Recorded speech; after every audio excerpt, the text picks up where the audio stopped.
first of all, you have to open Outlook web and sign into your account. Now let's compose a new mail here.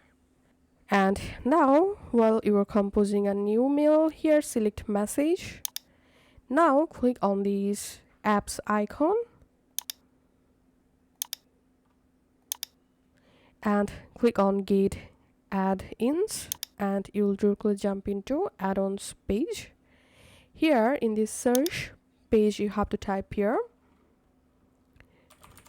Microsoft Form, and here you will find this plugin Pulse by Microsoft Form. Just click on that and we have to add this add-on. So click on add, and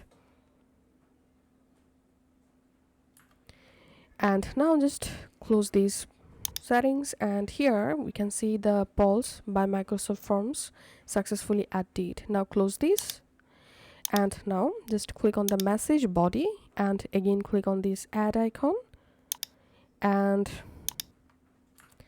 here you will find Pulse. Just click on that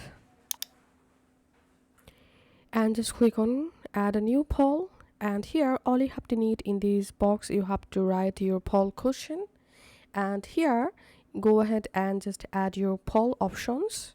You will be able to add unlimited poll options here, and then if you want to enable multiple answers or multiple options, just enable this option from here, and then click on insert poll into email.